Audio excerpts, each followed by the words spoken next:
Sir शुरू करें? Ma'am शुरू करें? या शुभ संध्या। सभी को मेरा प्रणाम। मैं doctor Nishan Tak international forum for promoting homoeopathy के हिंदी सत्र के 696 डे पर आप सभी का हार्दिक स्वागत करता हूं। आप सभी अवगत होंगे कि IFPH फोरम एक अंतर्राष्ट्रीय होम्योपैथी संस्था है जो पिछले कोविड काल से निरंतर दैनिक वेबिनार का आयोजन करता आ रहा है।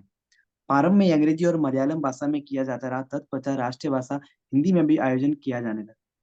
इस प्रकार के कार्यक्रम का मुख्य उद्देश्य होम्योपैथी के विशिष्ट पहचान के तहत सभी इच्छुक लोगों के साथ होम्योपैथी ज्ञान का साझा करना और सभी के बीच एक सद्भावना को प्रोत्साहित करना। आइए आज की इस बैठक को प्रारंभ करने से पहले हम 1 मिनट का मौन रखें और ईश्वर से मार्गदर्शन प्राप्त करें। धन्यवाद। मैं आप सभी का पुनः स्वागत करता हूँ।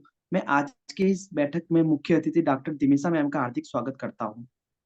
आज का जो हमारा टॉपिक है, अंडरस्टैंडिंग साइकोलॉजिकल स्टेट ऑफ स्टेफाइसे के लिए होम्योपैथी मेडिसिन। मैं डॉक्टर मैम से आग्रह करना चाहूंगा कि आप अपना व्याख्यान प्रारंभ करें। Thank you doctor. It's not visible. Visible ma'am, visible. इसको जूम कर दीजिए, ऊपर से स्लाइड शो लिखा हुआ ना, तो जो स्लाइड बड़ी हो जाएगी। टॉप पे देखो, स्लाइड शो रिव्यू के पास।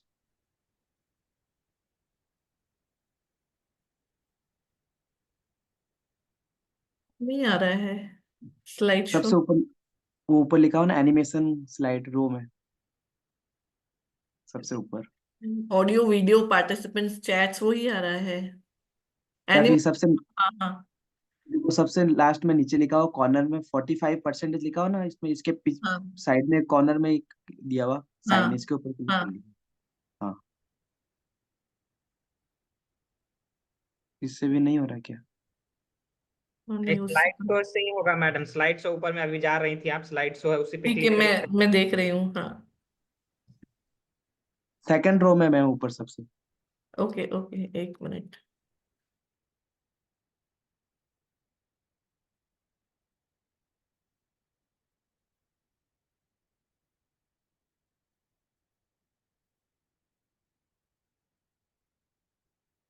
आइए।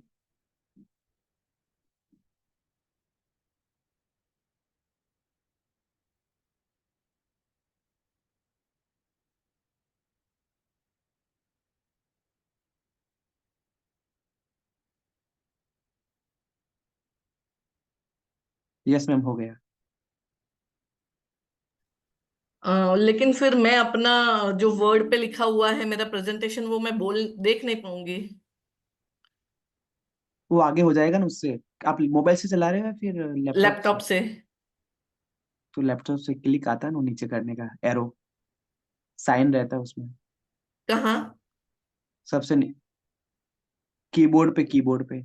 हाँ, क्या करूँ कीबोर्ड पे? कीबोर्ड में एरो का निशान होगा ऊपर नीचे साइड वाला। हाँ साइड वाला, हाँ। तो आप ऐसे करो, देखो आगे आ जाएगा ये। हाँ, आ गया ना। हाँ नहीं, ये मूव हो रहा है ना, स्लाइड मूव हो रहा हाँ, है। मेरा जो प्रेजेंटेशन है वो वर्ड पावर में है, तो वो साइड बाय साइड चलेगा ना। तो आप वापस एक बार बैक कर दो इससे। ऐसा ठीक करना है पड़ेगा। ठीक है, shall I start? Yes ma'am. Okay. सभी को नमस्ते। मैं doctor Dimisha Mehta from Delhi, and thank you doctor Sahni for giving me this platform. अब हम शुरू करते हैं स्टेफिस एग्रिया की मेंटल जर्नी। मैंने मोस्टली स्टेफिस एग्रिया के मेंटल सिम्टम्स ही लिए हैं।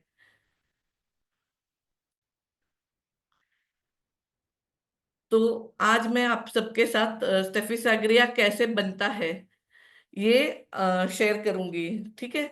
तो स्टेफिस एग्रिया कैसे बनता है, क्या क्या करता है और कैसा रिएक्ट करता है, वो मैं आपको महाभारत के द्रौपदी के जीवन में घटी घटनाओं को जोड़कर बताऊंगी। ठीक है, हर घटना को रूब्रिक के साथ मैच करते हुए आज हम समझते हैं स्टेफिस एग्रिया को। इतनी सरलता से माइंड में रह जाएगा कि आपकी क्लिनिक में आप कभी भी अब स्टेफ को मिस नहीं कर पाएंगे। So this is just an attempt to make you all understand the rubrics of Staphysagrina, right? It's just a learning process. I do not say that Draupadi was Steffi Sagria. I do not claim it. But मुझे जो बहुत nearest मिला, मैंने उसके साथ सारे rubrics लेकर आपको ये समझाया है। ठीक है, so let's begin this journey. ये बहुत कॉमनली फाउंड पेशेंट्स हैं जो हम हमारी क्लिनिक में कई बार मिस कर देते हैं। And I owe my all this learning to my gurus and my friends and speakers. And thanks to Dr. Raksha also for helping me. ये है द्रौपदी।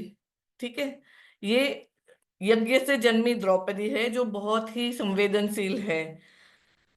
कहाँ दिखेगी हमें ये संवेदनशीलता? हमें याद रखना है ये प्लांट रेमेडी है, स्टेफिस एग्रिया एक प्लांट रेमेडी है, तो सेंसिटिविटी जरूर होगी और है भी। स्टेफिस एग्रिया टच से भी सेंसिटिव है, झगड़ों से भी सेंसिटिव है, आलोचना से भी सेंसिटिव है। वो कई बार उसकी जो आलोचना की गई है वो पसंद नहीं करता है, उसे कोई सलाह दे वो भी उसे पसंद नहीं है, उससे भी वो बहुत सेंसिटिव है। कोई उसकी निंदा करे वो भी उसे पसंद नहीं है, और कोई उससे अशिष्टता पूर्वक बात करे वो भी स्टेफिस एग्रिया को पसंद नहीं है। ठीक है, सो इसके सारे रूब्रिक्स हैं जो मैंने इसमें दिए हैं। सेंसिटिविटी के सारे रूब्रिक्स हैं जो कंप्लीट रेपर्टरी में से लिए हैं। So Staphysagria is sensitive to touch, to quarrels, to criticism, to opinion of others, to reprimands, to reproaches and to rudeness. तो स्टेफी ये अत्यधिक संवेदनशील लोग हैं। इस संवेदनशीलता का प्रभाव बहुत गहरा और लंबे समय तक रहने वाला होता है। अब आप सबको पता ही होगा द्रौपदी का जन्म कहाँ से हुआ। द्रौपदी का जन्म यज्ञ से हुआ, उसे यज्ञ सैनी भी कहते हैं। ठीक है, जब द्रौपदी का जन्म हुआ तो उससे पहले उसका एक भाई आया था, और जब वो जन्मी तो उसके राजा द्रुपद ने, उसके पिता ने ये उसे स्वीकारने से मना कर दिया। तब हम ये रूब्रिक लेते हैं, elements from being neglected by one's father. ठीक है, अक्सर क्या होता है, माता पिता कठोर होते हैं, अधिकारवादी होते हैं, और छोटे बच्चे ने ये सीख लिया था कि अपनी नाराजगी व्यक्त करना सुरक्षित नहीं है। ये जब छोटे बच्चे होते हैं जिसके पेरेंट्स बहुत डोमिनेटिंग होते हैं, तो वो बच्चा बचपन से ही ये सीख लेता है कि वो माँ बाप के सामने अपनी नाराजगी ना व्यक्त कर सकता है ना कुछ बोल सकता है, क्योंकि उसको उसकी उससे भी बड़ी सजा मिलेगी। इसलिए वो चुप रहता है। कभी कभी माता पिता बहुत सख्त नहीं होते हैं, लेकिन बच्चे को बार बार नीचा दिखाते हैं, यह कहते हुए कि वह किसी काम का नहीं है, या उसकी तुलना करते हैं अपने भाई बहन के साथ और या दूसरे लोगों के साथ। इसलिए ये वो अंदर ही अंदर मन में ये सारी चीजें रखता है। तो ये जो इंटरनलाइज्ड एंगर है, मतलब जो अंदर दबा हुआ क्रोध है, ये स्टेफिस एग्रिया को कहाँ ले जाता है?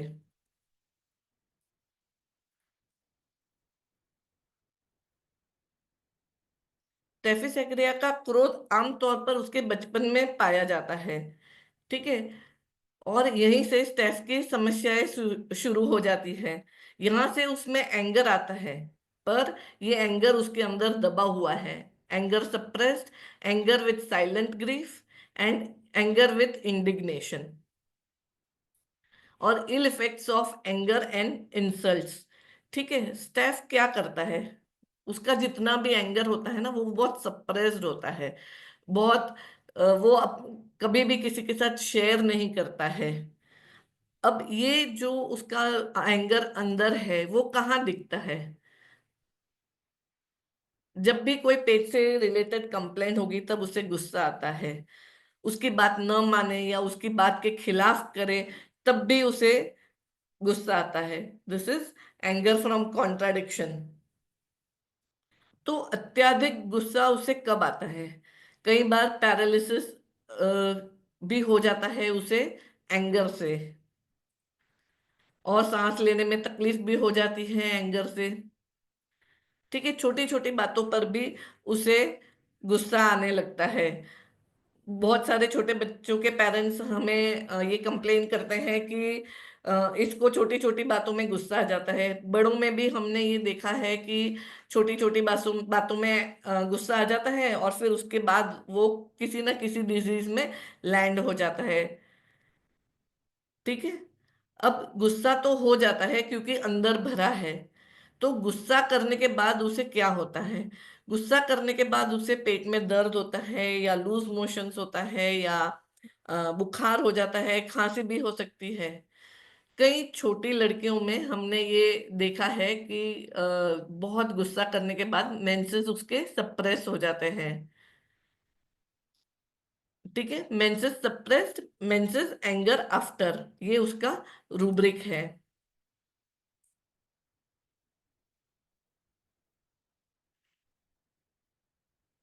अब ये जो आप पिक्चर देख रहे हैं, ये द्रौपदी के विवाह की पिक है।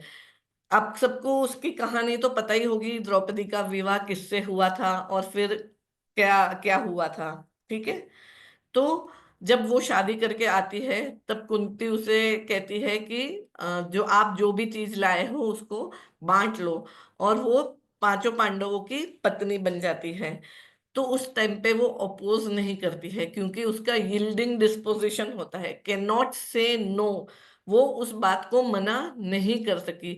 वो क्रेड्यूलस भी है, जो कोई कहता है उसको वो मान लेती है, दूसरों की बातों पे इजीली भरोसा कर लेती है।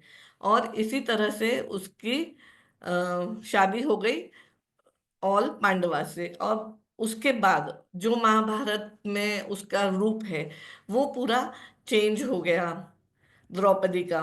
ठीक है। First initially she was very simple, sober, quite. अब उसके साथ जो जो ना इंसाफी होती है उसके साथ वो चेंज हो जाती है। तो ये यज्ञसेनी द्रौपदी कहाँ से आई है? यज्ञ से आई है। लेकिन अब उसके साथ क्या होता है? एलिमेंट्स फ्रॉम डिसअपॉइंटमेंट, है ना। उसका ऑनर वुंड हुआ, उसको इंडिग्नेशन हुआ, एम्बेरसमेंट हुआ। ठीक है। Am I clear till now? Yes, ma'am. Clear. Should I go slow या anything you want to share? कोई डाउट्स अभी तक? No, no, ma'am. No, ma'am.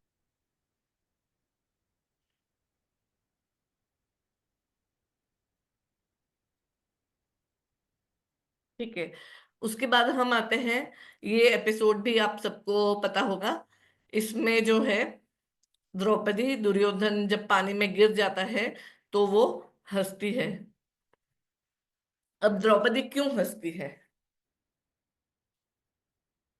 किसी को पता है द्रौपदी क्यों हंसती है? ऐसा तो कोई रीजन नहीं था दुर्योधन जब गिर गया है तो इतना जोर से हंसने का।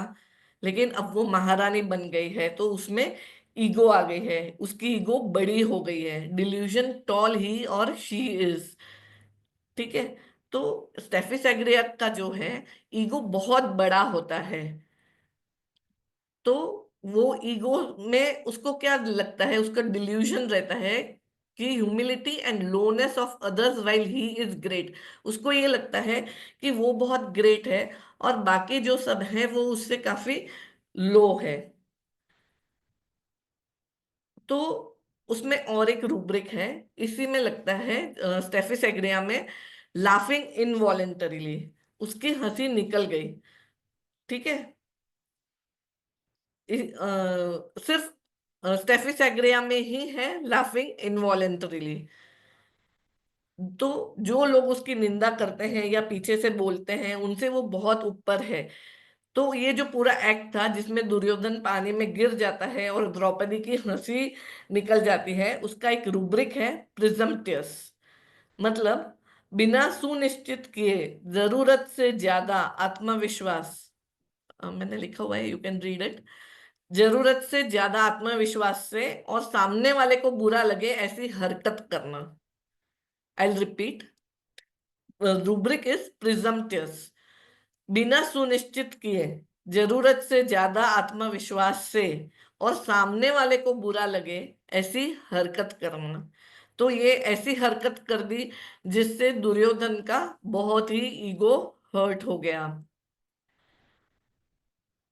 और उसके बाद जो होता है वो सभी को पता है, वस्त्रहरण होता है। ठीक है, तो उसमें हम लेंगे L means from being sexually abused. वस्त्रहरण हुआ था पर श्री कृष्ण ने उसकी लाज रख ली थी। Still there is delusion, she is abused. ठीक है,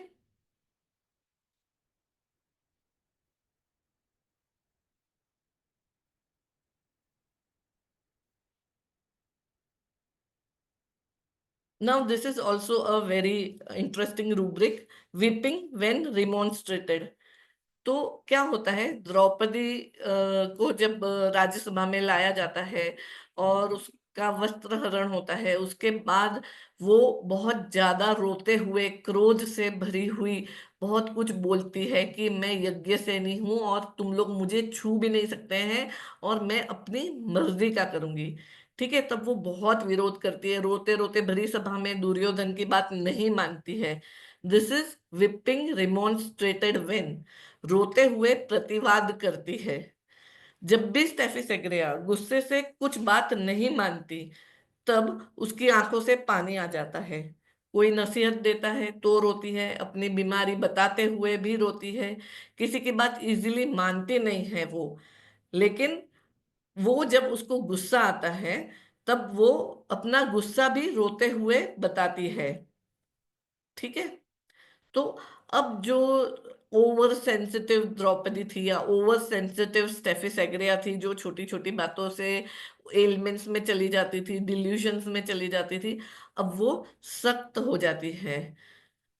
तो we have to understand this from over sensitivity to this anarchist. अब वो एनार्किस्ट बन जाती है। इस एपिसोड के बाद युद्ध होना पक्का था। राइट, ये समझ रहा है सबको या शुड आई इलाबोरेट? नहीं नहीं, समझ रहे हैं मैम। ठीक है, तो ये हमें समझना है कि वो संवेदनशील से सख्त हो जाती है। पूरी राज्यसभा में वो रिबेल करती है और सबको युद्ध के करीब कर देती है। तो उसका भी एक रूब्रिक है, एनार्किस्ट।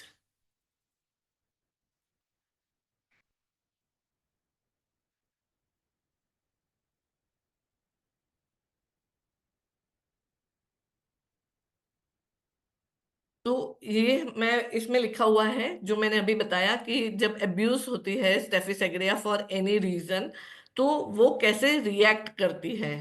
वो बहुत डिग्निफाइड होती है। ठीक है, और वो उसका ऑरा भी बहुत प्लेजेंट होता है। वो दूसरे को भी इसकी कंपनी अच्छी फील होती है। जो स्टेफी सेग्रिया होती है वो हमेशा बहुत प्लेजेंट रहती है। Right,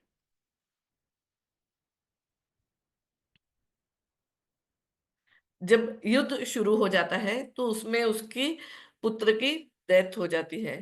so this is element from death of loved ones, elements from death of a child.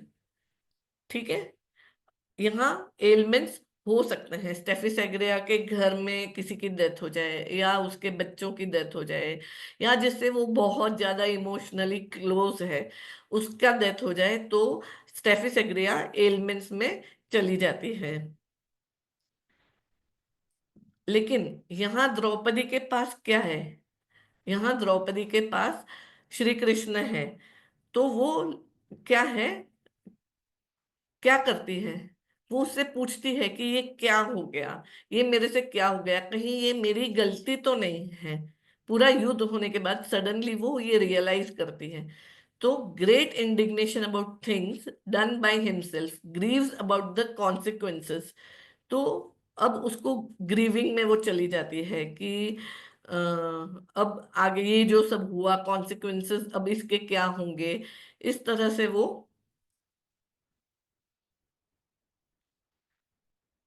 Sorry, ये स्लाइड थोड़ी ऊपर होनी चाहिए थी। ये दिस इज वनवास में जाते हैं ये लोग, उसकी स्लाइड है। युद्ध से पहले ही वनवास जाते हैं। तो वो वनवास में अपने पतियों के साथ जाती है क्योंकि शी इज केयरफुल ऑफ। फिर अगर वो एलिमेंट में चली जाती है तो उसका रीजन हो सकता है element Fortune from reverse of, मतलब उसका कैसे रिवर्स हो गया फॉर्च्यून, कहाँ वो महारानी थी इंद्रप्रस्थ की और कहाँ वो जंगलों में घूम रही है। ठीक है। तो स्टेफी सेग्रिया जो है वो 12 साल के वनवास में अपने पति के साथ जाती है क्योंकि वो लॉयल है, सबकी केयर करती है। स्टेफी सेग्रिया लॉयल में भी है और वन में वो सादा जीवन जी रही है, वनवास में भी उसे अपनी गरिमा बनाए रखी है। तो उन्होंने अपने लिए, स्टेफी सेग्रिया ने अपने लिए एक कार्य निर्धारित किया होता है। वो क्या होता है, वो अपनी गरिमा को बनाए रखता है, अपनी डिग्निटी को बनाए रखता है। Dignity is very important for Staphysagria. भले ही उसे नीचा दिखाया जाए, अपमानित किया जाए या अपदस्थ किया जाए, स्टेफी सेग्रिया की मुख्य भावना डिग्निटी, गरिमा होती है और सम्मान, ऑनर की होती है, जैसे किसी उच्च कुल में जन्मे व्यक्ति की।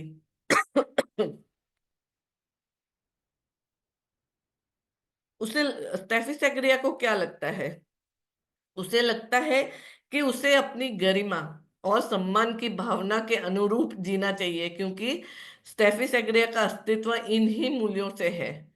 सो the basic and most important rubric of Staphysagria is dignity and honour.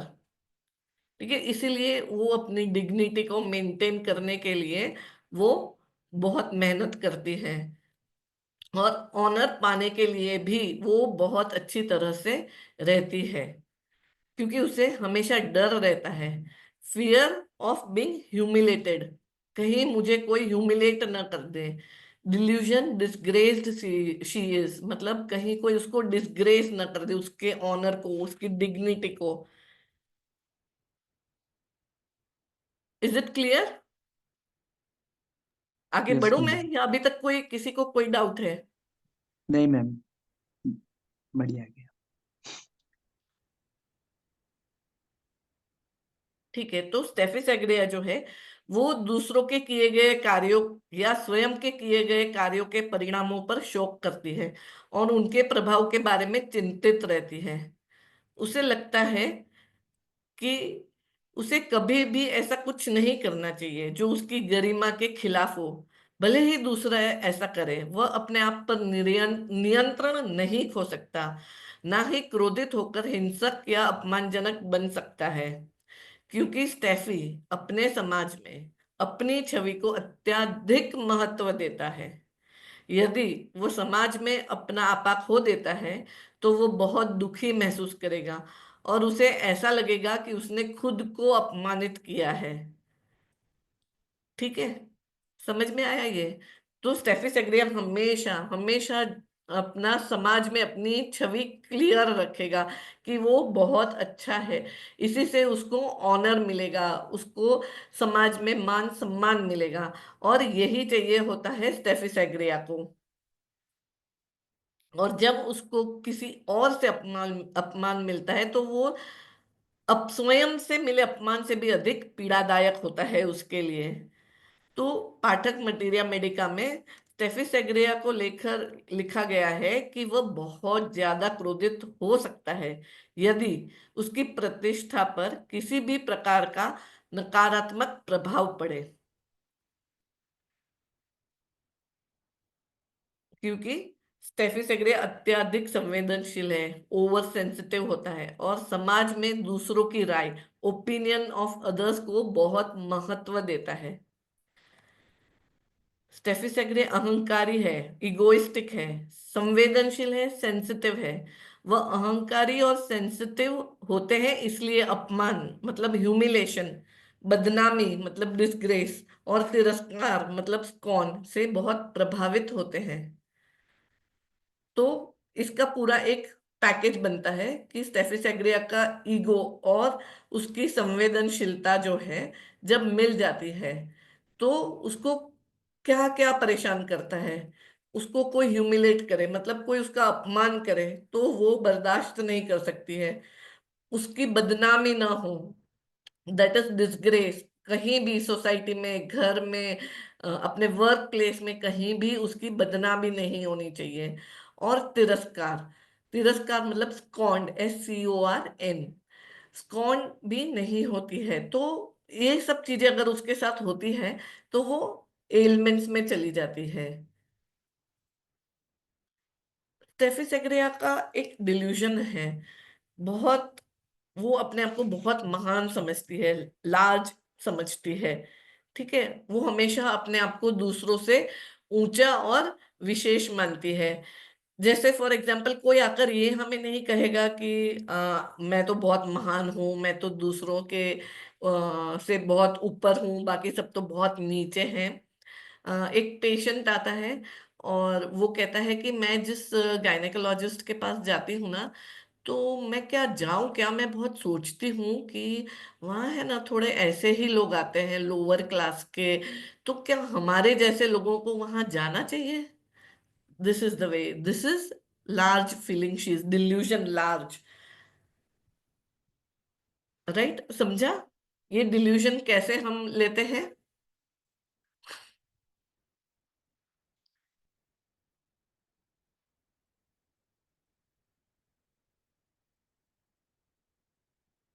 अब स्टेफी का जो है, वो उसका अस्तित्व, सर्वाइवल, बहुत ऊंची प्रतिष्ठा, हाई रेपुटेशन और आत्मनियंत्रण, सेल्फ कंट्रोल बनाए रखने पर निर्भर करता है। ठीक है, वह एक श्रेष्ठ, शांत और गरिमामय व्यक्ति, सुपीरियर, काम एंड डिग्निफाइड पर्सन होती है। वो अपने आप को इस तरह से दिखाना भी चाहती है। कैसा दिखाना चाहती है? सुपीरियर, काम एंड डिग्निफाइड पर्सन, मतलब वो अपने आप को श्रेष्ठ भी बताना चाहती है, शांत भी बताना चाहती है और गरिमा में भी बताना चाहती है। जो अपनी महानता मतलब नोबल एक्शन से सबका सम्मान अर्जित करता है, मतलब उसको सबका रिस्पेक्ट मिलना चाहिए। ये सब वो किस लिए करती है? ताकि उसको सबका सम्मान मिले, उसका ऑनर बना रहे। वो खुद को साधारण लोगों से बहुत ऊपर समझती है, मच अबाउ द ऑर्डिनरी। ठीक है, सबको ये समझ में आया स्टेफी सेग्रिया का ego and large feeling? Yes ma'am. अब हम देखते हैं स्टेफी सेग्रिया का डर। ठीक है, स्टेफी सेग्रिया किन चीजों से डरती है? स्टेफी सेग्रिया ऊंचाई से डरती है, फियर हाई प्लेसेस ऑफ। क्यों? उसे ऊंचाई से गिरने का डर होता है, क्योंकि वह ऊंचे स्थानों को अपनी प्रतिष्ठा और सम्मान से जोड़ता है। गिरने का डर मतलब फियर ऑफ फॉलिंग। उसका सबसे बड़ा डर यह होता है कि वह अपमान सह सकता है लेकिन अपनी गरिमा से नीचे नहीं गिर सकता है। ठीक है, तो ऑनर से भी ऊपर उसका क्या है? डिग्निटी है। हमेशा डिग्निटी के लिए ही स्टेफी सेग्रिया सारा काम करता है। तो इसलिए स्टैफी अपनी छवि को बचाने और समाज में अपनी ऊंची स्थिति बनाए रखने के लिए संघर्ष करता है। वो बहुत मेहनत करता है अपने आप को अच्छा, अपना image, that is image conscious आज के जमाने में जिसे कहते हैं हम, इमेज कॉन्शियस होता है वो कभी भी बाहर लड़ाई झगड़ा नहीं करता है, ऊंचे आवाज में नहीं बोलता है, हमेशा वो अपने बॉस की बात भी मानता है, और अगर बॉस भी है खुद तो भी वो किसी को अंडर एस्टिमेट नहीं करता है। हाँ, वो समझता है अपने आप को बहुत ऊंचा, लेकिन जहां उसको अपनी डिग्निटी, अपना ऑनर, वो सब रखना है, वहां वो उसमें जरा भी ऊंच नीच नहीं होने देता है। तो हाँ, स्टेफी सेग्रे अपनी छवि को बचाने और समाज में अपनी ऊंची स्थिति बनाए रखने के लिए संघर्ष करता है। अब वो बहुत ही संवेदनशील है, अत्यधिक संवेदनशील, मतलब मॉर्बिडली सेंसिटिव होता है। वो जरा सी भी अशिष्टता मतलब रूडनेस, सामने वाले ने अगर किसी ने रूडली उससे बात की तो वो पीड़ित हो जाता है, एलिमेंट्स में चला जाता है, या शर्मिंदगी, एम्बेरसमेंट में चला जाता है। अगर किसी ने भी उसको एम्बेरस कर दिया तो वो एलिमेंट्स में तुरंत ही चला जाता है। स्टेफी सेग्रिया को चोट नहीं पहुंचनी चाहिए, तो वो खुद को कैसे बचाएगा? अब इतनी सारी चीजों को सबसे ऊपर है डिग्निटी। डिग्निटी के साथ चलती है उसकी ओवर सेंसिटिवनेस। ओवर सेंसिटिवनेस उसको ले जाती है हमेशा एलिमेंट्स में। अब एलिमेंट्स में अगर नहीं जाना है, अपनी डिग्निटी को बनाए रखना है, तो वो अपने आप को खुद को कैसे बचाएगा? तो वो पोलाइट रहेगा, वो बहुत विनम्र रहेगा, सौम्य रहेगा, माइल्ड, वफादार रहेगा, लॉयल, मर्यादित, प्रॉपर, हमेशा मर्यादित बनेगा, ताकि समाज में उसकी एक छवि बनी रहे, गुड इमेज। उसे लगता है मैं पूरी तरह मर्यादित रहूंगा ताकि मेरी आलोचना, दैट इज क्रिटिसिज्म या अपमान, इंसल्ट ना करे, जिससे मैं तिरस्कार, उपेक्षा और अपमानजनक स्थितियों से बच सकूं, है ना। जो बहुत ही पोलाइट होगा, माइल्ड होगा, लॉयल होगा, उसको कोई क्यों क्रिटिसाइज करेगा, उसका कोई क्यों अपमान करेगा? वो क्रेड्यूलस है, दूसरों की बात मानता है, तो कोई क्यों उसका अपमान करेगा, क्यों उसका तिरस्कार करेगा, है ना। तो ये स्टेफी सेग्रिया ने अपनी एक इमेज बना के रखी है। स्टेफी सेग्रिया को जो गुस्सा आता है, वो उसको कैसे संभालता है? तो जब वो गुस्से में होता है, वो उसको सप्रेस कर देता है, दबा देता है। ये दबी हुई जो उसकी फ्रस्ट्रेशन होती है, उससे वो उसके सेक्सुअल स्फीयर में दिखाई देती है। तो उसको सेक्सुअल मैटर्स में वो डूब जाता है, मतलब वो यौन विचारों में डूब जाता है और मास्टरबेशन करने लगता है, या फिर वो खुद को पूरी तरह से वंचित कर लेता है। वंचित सेल्फ डिनायल में चला जाता है। ठीक है। मैम तो स्लाइड मूव नहीं कर रही स्लाइड। हाँ, मैं नहीं कर रही हूँ स्लाइड, इसके बाद करूंगी मैं। जी मैम। लेकिन जब स्टेफी सेग्रिया का धैर्य जवाब देने लगता है, तो क्या होता है? एक समय ऐसा आता है कि स्टेफी सेग्रिया के लिए अपनी भावनाओं पर नियंत्रण रखना बहुत मुश्किल हो जाता है। वो अपना संयम, मतलब कंट्रोल, खोने लगता है। और उसका पहला साइन हमें कब दिखता है? तब दिखता है जब उसका दबा हुआ गुस्सा धीरे धीरे सतह पर आने लगता है। ठीक है। सप्रेस्ड एंगर जो है वो बाहर दिखने लगता है। Trembling in anger, voice lost during anger, weakness after anger, hemiplegia after anger, anger throws things away, strike desire to. तो बाद में जब बहुत ज्यादा उसने भर दिया होता है ना, तो एक दिन उसका घड़ा भी फूट जाता है। बाद में जब स्थिति अत्यधिक गंभीर हो जाती है, उसे लगता है कि उस पर बहुत अधिक दबाव डाला जा रहा है, तो वो अपनी सारी प्रतिष्ठा, अपनी रेपुटेशन और सम्मान को त्याग सकता है और इसके बिल्कुल विपरीत बन सकता है। ठीक है। जैसे हमने देखा था ना, वो स्ट्रॉन्ग बन गई, from over sensitive Draupadi to anarchist Draupadi, एकदम सख्त बन गई वो। यानी एक ऐसा व्यक्ति जिसकी बुरी छवि हो, जिसे समाज तुच्छ समझे और जिसका अनादर किया जाए। तो स्टेफी सेग्रिया इल रिप्यूट हो जाता है, लुक्ड डाउन अपॉन हो जाता है और डिसरिस्पेक्टफुल हो जाता है। जब इस पोजीशन में आता है, तो वो लिबर्टिनिज्म में या लेसिवियसनेस में चला जाता है। मतलब ये फेज में आने के बाद अगर उसको कोई अच्छी कंपनी मिलती है, तो वो लिबर्टिनिज्म में चला जाता है। अगर उसको कोई बुरी कंपनी मिलती है, तो वो लेसिवियसनेस में चला जाता है।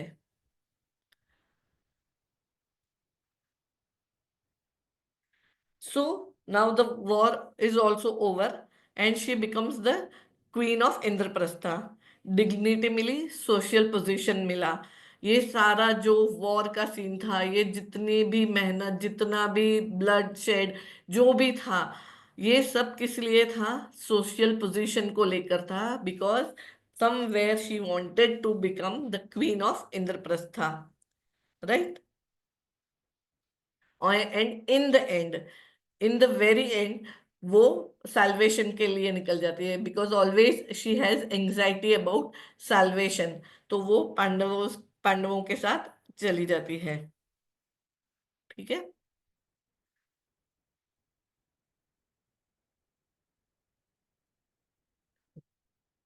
तो स्टेफी सेग्रिया बहुत विनम्र, सौम्य, वफादार, और हम कह सकते हैं कि एक बहुत अच्छी छवि उसके द्वारा बनाई जाती है। ये टिमिड बैशफुल है, शाय है, मॉडेस्ट है, ठीक है। ये इंटेलेक्चुअल भी होती है। स्टेफिस एग्रिया कॉन्सोलेशन, एग्रावेशन और अमिलियोरेशन दोनों में है। वो सिक्रेटिव भी है और कम्युनिकेटिव भी है। सस्पिशियस है, उसको ट्रस्ट इश्यूज भी होते हैं। सो हर एक रेमेडी का positive side and negative side दोनों होता है। तो पेशेंट हमारे पास जब आता है तो हमारे पास किस साइड लेकर आता है वो हमें रूब्रिक्स के द्वारा समझ में आता है, उसकी बातों से हमें पता चलता है। वो अफेक्शनेट भी होती है, चीयरफुल एंड कोरलसम भी होती है।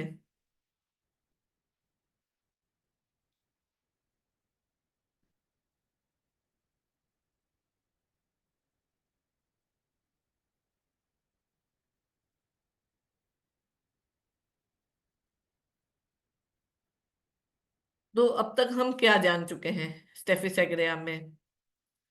अब तक हम जान चुके हैं कि स्टेफिस एग्रिया की एक सबसे बड़ी प्रॉब्लम है। क्या प्रॉब्लम है? सबसे बड़ा रोग क्या कहेंगे लोग। The rubric is opinion of others matters most, है ना। क्योंकि उसको ये हमेशा डर रहता है, मैं ये करूंगी तो लोग क्या कहेंगे, अरे अगर ये कर दिया तो लोग क्या कहेंगे। तो ये टैग लाइन ऑफ स्टेफिस एग्रिया है, सबसे बड़ा रोग क्या कहेंगे लोग। क्योंकि उसकी डिग्निटी, उसके ऑनर, इन सबको उसने बहुत महत्व दिया है, उसकी सोशल इमेज, ये सब खराब नहीं होनी चाहिए। इसलिए वो दूसरों के ओपिनियंस भी लेती रहती है। स्टेफिस एग्रे कावर्डाइज में भी है। जल्दी से न ये झगड़ा करती है, न किसी के झमेले में पड़ती है, ठीक है। इसके पीछे भी बहुत सारे रीजंस हैं। Fear of losing self control, उसको पता है कि अगर मैंने सेल्फ कंट्रोल लूज कर दिया तो अंदर जो जलने वाला गुस्सा है वो बाहर आ जाएगा। तो इससे गुस्सा तो बहुत आता है पर ये उसे सप्रेस कर देता है, कभी जताता नहीं है। इसलिए उसको कहा गया है कोयला जो अंदर से धड़कता रहता है। ये दोहरी पर्सनालिटी जैसा होता है, ऊपर से काम एंड टिमिड एंड अंदर से जलता कोयला। So in this one slide we got two taglines of Staphysagria, जिसमें पहला है सबसे बड़ा रोग क्या कहेंगे लोग, जो उसकी डिग्निटी और ऑनर को बताता है, उसकी सोशल इमेज को बताता है। और and the last one is कोयला जो अंदर से धड़कता रहता है, धक धकता रहता है, अंदर है उसके अंदर। तो कोयला क्या है? उसका गुस्सा है। अब स्टेफिस एग्रिया कैसे बनता है, ठीक है। बचपन से बड़े होने तक स्टेफिस एग्रिया कैसे उसका विकास होता है ये हम समझते हैं। हमने ऊपर भी पहले भी सुना था कि फादर डोमिनेशन में है, स्ट्रिक्ट है ना। तो बचपन से ये बच्चे ने एडेप्टेशन देखा है अपने पेरेंट्स का, तो वो वही एडेप्ट कर लेता है। क्या एडेप्टेशन देखा है? उनके पेरेंट्स या मदर या फादर या बोथ, दोनों में से दोनों ही इस तरह स्टेफिस एग्रिया होते हैं कि कभी किसी से झगड़ा नहीं करना, अपनी इमेज बनाए रखना और अपनी पोजीशन को कायम रखना।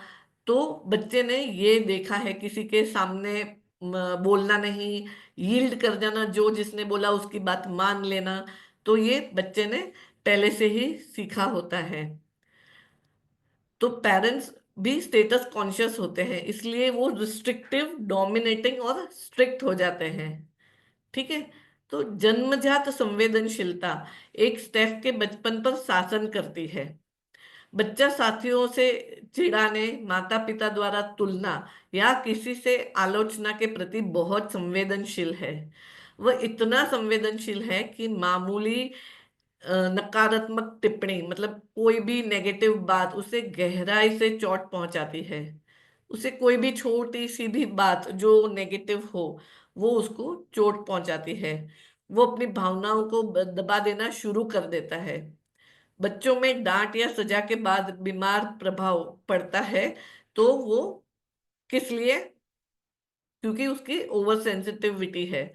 ये अगेन पाठक मटीरिया मेडिका में लिखा है कि बच्चा जो बीमार पड़ता है डांट के बाद या सजा के बाद, उसको वॉमिटिंग होती है या उसको बुरा लगता है, उस डांट से उसको गुस्सा आता है और वो कुछ कर नहीं पाता है, तब उस वो बीमार पड़ता है।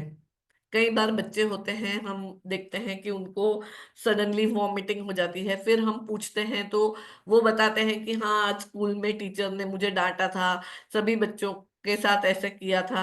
तो वहां से हमें ये एलिमेंट्स मिलते हैं।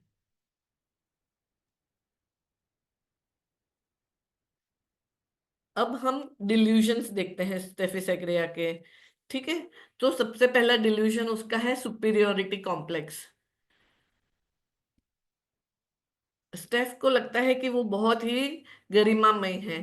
इस निरंतर भावना के कारण उसे भ्रम भ्रव्यता मतलब डिल्यूजन की स्थिति में वो रहता है। स्टेफी सेग्रिया ने समाज और सामाजिक संरचना को इतना महत्व दिया है कि वह अपनी सभी इच्छाओं को रोकता है। तो same thing, delusion insulted he is, enlarged he और she is, large he himself, ये सब हमने पहले भी देख लिया है। अब एलिमेंट्स देखते हैं।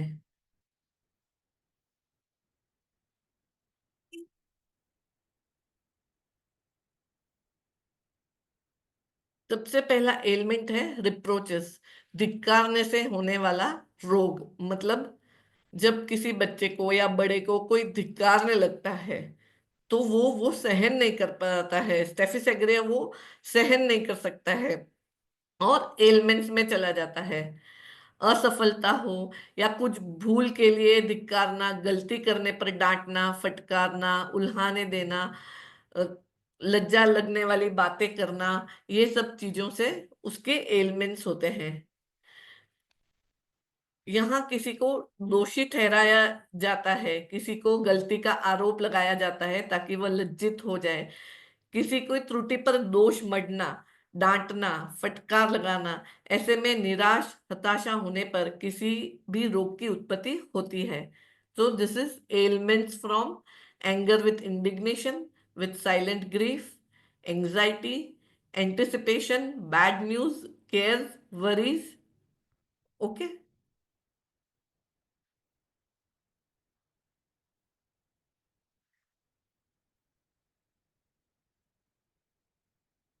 ये सारे एलिमेंट्स ही है। तो स्टेफी सेग्रिया में बहुत सारे एलिमेंट्स हैं। You can take picks of this. In synthesis repertory 60 elements दिए गए हैं स्टेफी सेग्रिया में। क्योंकि स्टेफी सेग्रिया ओवर सेंसिटिव है, इसलिए उसको बहुत सारी बातों का हर्ट होता है और वो बीमार पड़ता है।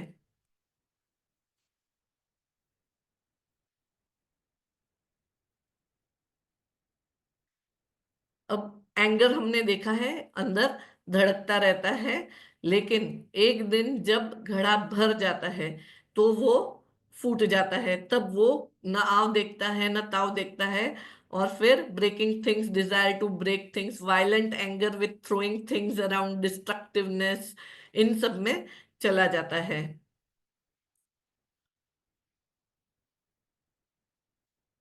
ये भी हमने देखा है, उसका ईगो बहुत सुप्रीम होता है। ठीक है, वो जब कंपनी में होता है हमेशा अपनी अपने ही बारे में बात करता रहता है।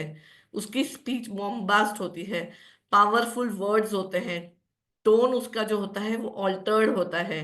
जैसे डायस पर हम कैसे बोलते हैं, एकदम कॉन्फिडेंटली और ऐसे। लेकिन वो हमेशा जो पीछे उसके साथ ऑफेंसेस हो गए हैं, डिसएग्रीएबल ऑफेंसेस, उसके बारे में जरूर सोचता है।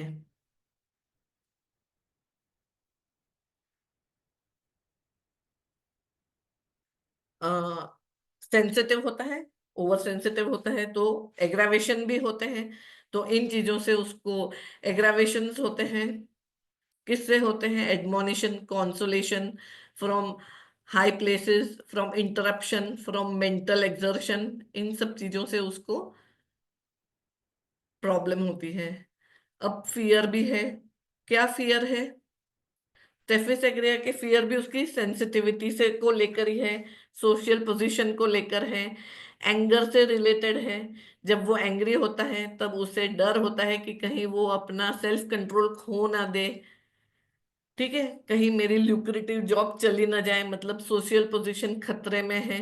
फियर ऑफ रिजेक्शन, क्योंकि ईगो बड़ा है। फियर ऑफ स्टार्विंग, मतलब अपनी फैमिली के लिए बहुत केयर में है, अफेक्शनेट है, तो इसलिए उसको फियर स्टार्विंग होता है कि कहीं मेरी जॉब चली गई और मैं मेरे पास पैसे नहीं रहे तो मैं अपनी फैमिली को कैसे खिलाऊंगा पिलाऊंगा, ठीक है।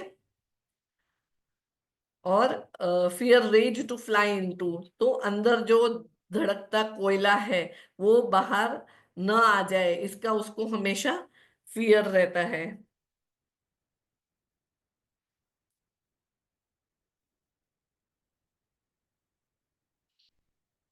2 days back doctor Pallavi had taken N infertility case, जिसमें उन्होंने स्टेफिसेग्रिया ही दी थी। तो स्टेफिसेग्रिया जो है वो बहुत ही यूजफुल रेमेडी है फॉर दिस जनरेशन। स्पेशल मैं ये नहीं कहूंगी it's the only medicine, but we find many females जो इस सिचुएशन से गुजर रही है, ठीक है। तो पहले तो यंग कपल को शादी के तुरंत बाद बच्चा नहीं चाहिए होता है, तो उनके अपने अपने अलग रीजंस होते हैं। दिस इज सेल्फ डिनायल, मतलब मदर को ही बच्चा नहीं चाहिए होता है या बोथ पेरेंट्स को तो शादी के तुरंत बाद बच्चा नहीं चाहिए होता है, तो वो सेल्फ डिनायल में चले जाते हैं कि हाँ अभी हमें बच्चा नहीं करना है, अभी मुझे किड्स नहीं चाहिए। उसके पीछे फीमेल्स जो होती है वो किसी बहुत एमएनसी में होती है, good position in a company में होती है, ठीक है। तो उसको ये डर लगा रहता है कि कहीं उसकी जॉब ना चली जाए या उसका प्रमोशन ना रुक जाए, राइट। कई बार ब्रेकअप हो जाता है या डिवोर्स भी हो जाता है आफ्टर लव मैरिज, तो वो एलिमेंट्स फ्रॉम लव डिसअपॉइंटमेंट में चली जाती है। This is also very common in today's generation, breakup and divorce, ठीक है। और एक नया ट्रेंड निकला है अभी जिसमें couples don't want to have children. बहुत सारे ऐसे कपल्स हैं जो ये ऑप्ट कर रहे हैं कि उनको चिल्ड्रन नहीं चाहिए, बच्चे चाहिए ही नहीं। They may have different reasons, but one of the reason, और अगर वो स्टाफ है तो उसका है कि उनकी वजह से ये दुनिया में उनको उस बच्चे को नहीं लाना है क्योंकि ये दुनिया बहुत खराब है और आगे ज्यादा ही खराब होगी, तो ऐसी बुरी दुनिया में हम एक और चाइल्ड क्यों लाए। तो उसका रूब्रिक है aversion to children, world is so bad as to get children. Any doubt? No ma'am. मैं चलूं आगे? Yes ma'am. Okay,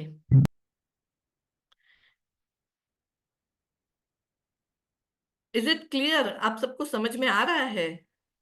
because I am not able to see anybody. नहीं नहीं मैम। हम लोग सब लोग नहीं बोलना, आप बोलते जाए आप। ठीक है, तो अब स्टेफिस एग्रिया को हम डीडी भी करेंगे फटाफट। उससे पहले हम सीटीक्यूज देखते हैं, मतलब कंफर्मेटरी टेस्ट क्वेश्चंस। अगर आपको लगता है कि ये पेशेंट स्टेफिस एग्रिया हो सकता है तो आपको ये 5 क्वेश्चंस पूछेंगे, उसमें से अगर 2 या 3 भी कंफर्म हो जाते हैं तो ये हम कंफर्म कर सकते हैं। एक तो आप पूछ सकते हैं उनको कि कोई आपको कुछ बोल जाए तो क्या आप सामने जवाब दे सकते हैं। दूसरा, मैंने इंग्लिश में भी लिखा हुआ है, उसमें यू ऑल कैन रीड। आप पढ़ पा रहे हैं ना जो पीपीटी में है? Yes yes ma'am. Okay, thank you. दूसरा, हम क्वेश्चन पूछ सकते हैं कि आपकी मन की बात सामने वाले के सामने रखने की क्या आप में हिम्मत है। तीसरा, हम पूछ सकते हैं कोई आपसे काम करने को कहे तो क्या आप ना बोल सकते हैं। आप महत्वाकांक्षी है, आर यू एम्बिशियस। आप सोसाइटी में इमेज के बारे में क्या सोचते हैं। तो स्टेफी सेग्रिया हमेशा कहेगा कि नहीं नहीं, सोसाइटी में तो अच्छा ही इमेज होना चाहिए ना, ऐसे कैसे कुछ भी कोई लोग हमारे बारे में बोल जाए ऐसा मुझे अच्छा नहीं लगता है, ऐसा स्टेफी बोलता है, ठीक है। और हमेशा अगर स्टेफ बहुत पेन में है या बहुत ज्यादा एंगर में है या बहुत ज्यादा एलिमेंट्स में है तो वो विपिंग वाइल नरेटिंग हर प्रॉब्लम्स, मतलब रोते रोते भी वो अपनी प्रॉब्लम्स बता सकता है।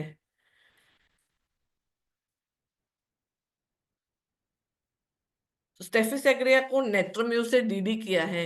नेट्रम्यूर भी डिग्निटी में है, वो बिटरनेस अंदर रखता है और हेट्रेड रिवेंजफुल बदला लेता है। उससे पहले मैं आपको एक वीडियो शेयर करना चाहती हूँ।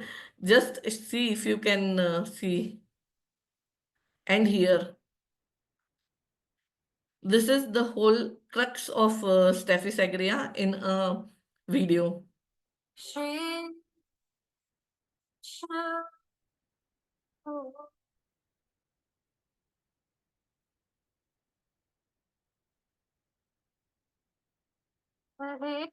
Can you see and hear? No ma'am, हाँ, आवाज नहीं आ रही। आवाज नहीं आ रही है। इसमें आ रहा है setup professional audio in audio settings. आवाज नहीं आ रही है? Yes ma'am. Okay okay.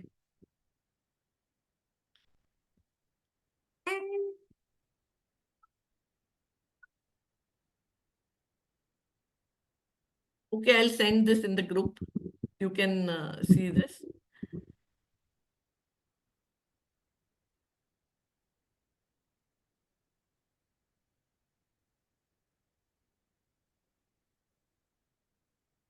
इसकी आ रही है आवाज?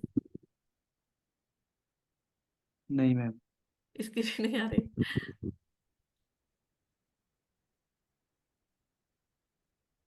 उसे वस्त्र ही कहते हैं। आ रही है मैम इसकी। आ रही है? ये उपवस्त्र बड़ा ही भारी शब्द है, वो आम भाषा में उसे क्या कहते हैं, वो शब्द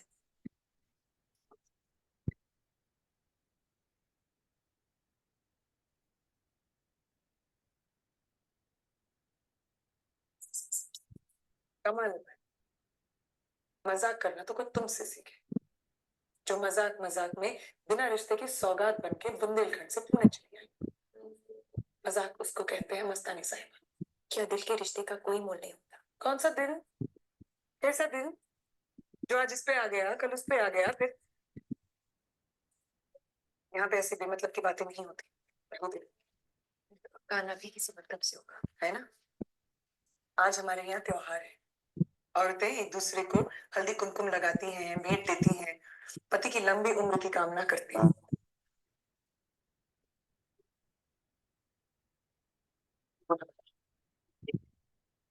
और इस शनिवार वाड़ा में तुमको इससे भी गंदी और गलीज बातें सुननी पड़ेंगी मस्तानी। तुम सुनना, दिल मेला मत करना। राव को तुम्हारी जरूरत है, आपकी जरूरत का ख्याल रखना हमारी जरूरत है। तो बस अपने ही मतलब से आए हैं। चला लाओ।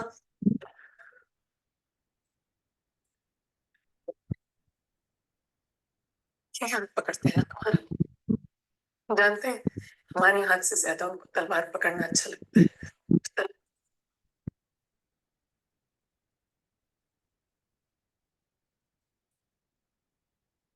साड़ी है। Okay, so I wanted to show this video. अब आप इसमें दोनों में से बता सकते हैं कौन नेट्रोम्यूर है और कौन स्टेफी सेग्रिया?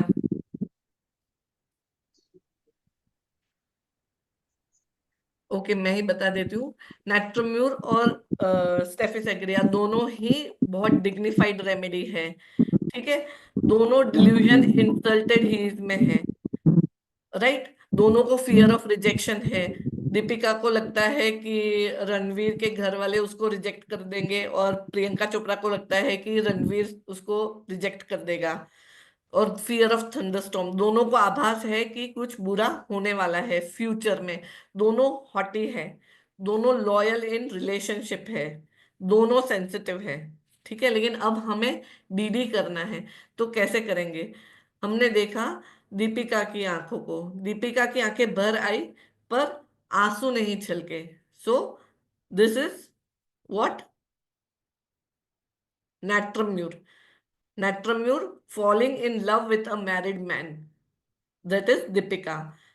दोनों की डिग्निटी को आपने देखा। प्रियंका ने कितना अपना गुस्सा दबा कर रखा है, कितना चैनलाइज किया है, इंटरनलाइज किया है अपना गुस्सा उसने। उसका फेस कितना लिविड है ना, एंगर ड्यूरिंग, क्योंकि वो जता नहीं पा रही है, वो कैसे बात कर रही है। Anger never angry, that is Staphysagria. Am I clear? Yes ma'am. Ma'am इन दोनों वीडियो को ग्रुप में सेंड कर दीजिए बाद में। ठीक है, okay, I will do that. Ignatia का हमने देखा, मॉरल्स में है इग्निशिया, है ना। स्टेफी सेग्रिया अपनी परेशानी बताते हुए रोती है। नैट्रम्यूर की आंखों में आंसू आएंगे पर वो आंसुओं को बाहर नहीं आने देती है, और इग्निशिया आंसुओं को दिखाती नहीं है और अपनी आंखें झुका लेती है। ये हम तीनों में डीडी कर सकते हैं।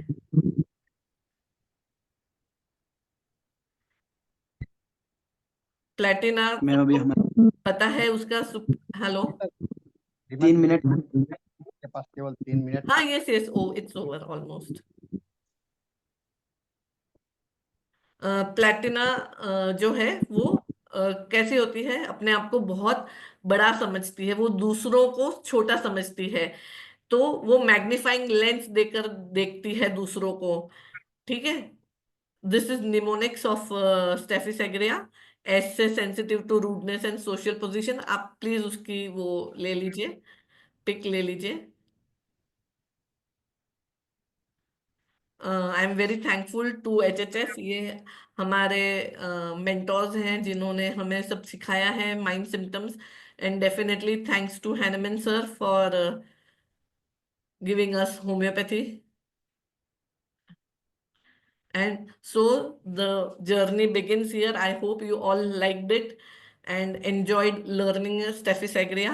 Thank you all for being patient, and thank you, Dr. Sahani, for allowing me to give this lecture. Thank you so much. Thank you doctor Dimisha ji, आपने जो प्रेजेंटेशन दिया है बहुत ही एक्सलेंट। आपने पूरा एक कहानी के रूप में रूब्रिक्स को एक्सप्लेन किया है, और मुझे लगता है कि इस तरह से मैथमेटिका को पढ़ करके लोगों को हमेशा अपने जहन में बना हुआ रहेगा। आप अपना पीपीटी को अब रिमूव कर दीजिए। जी जी। ये तो आज का सेशन में हम लोगों ने काफ़ी दिमिषा जी से जाना कि ये आपका स्टेफेसेगेरिया के कैरेक्टर, स्टेफेसेगेरिया का लाइफ सिचुएशन और अंडरस्टैंडिंग। किसी भी मेडिसिन को डिस्क्राइब करने के लिए हमें इस बात को जानना जरूरी होता है कि उसका लाइफ सिचुएशन क्या है, किस परिस्थिति में क्या अपने को चेंज कर रहा है। क्योंकि एक ही सिम्टम्स है, गुस्सा है तो गुस्सा कभी भड़क जाता है, कभी अंदर दब जाता है, तो उसको कैसे कब किस सिचुएशन में करेगा ये इंडिकेट करता है, मेडिसिन के कैरेक्टरिस्टिक्स पर डिपेंड करता है। तो दिमिषा जी ने इस चीज़ को भी दिखलाया कि कैसे द्रौपदी का गुस्सा भी देखी उसने, और फिर उन्होंने ये भी दिखलाया कि कैसे वो गुस्सा को अपने अंदर में दबा भी ली। इस तरह से आप देखिएगा कि दोनों का हम लोग का सिचुएशन जो लाइफ सिचुएशन है इसमें डुअलिटी में जीना पड़ता है। हर एक मनुष्य को दोहरी जिंदगी जीनी पड़ती है। दोहरी जिंदगी में अपने आप का चेहरा कैसे बनाए रखें ये बहुत इम्पोर्टेंट होता है, और सभी अपने अपने पर्सनैलिटी के हिसाब से वो दोहरी चेहरा को बना करके रखता है। जैसे एक औरत होती है तो एक माँ भी होती है, एक बहन भी होती है, एक पत्नी भी होती हैं, एक दोस्त भी होती हैं। इस तरह से सभी के साथ में अलग अलग स्टैंडर्ड्स जो हैं तो अलग अलग मेडिसिन के पर्सनैलिटी को। दिमिषा जी आपने आज इस मीटिंग में आकर के हम लोगों को बहुत अच्छा बताया है स्टेफेसेगेरिया के माध्यम से। मैं चाहूँगा कि इसी तरह से आप और भी सेशन को लीजिए, आइए, और दूसरा सेशन मैं आपसे बात कर लूँगा और एक डेट ले लूँगा। ओके, तो जी आज सर। के साथ मैं आपको बहुत बहुत धन्यवाद देता हूँ। आज का सेशन यहीं पर समाप्त होता है, और हम लोग आगे के सेशन में के लिए डॉक्टर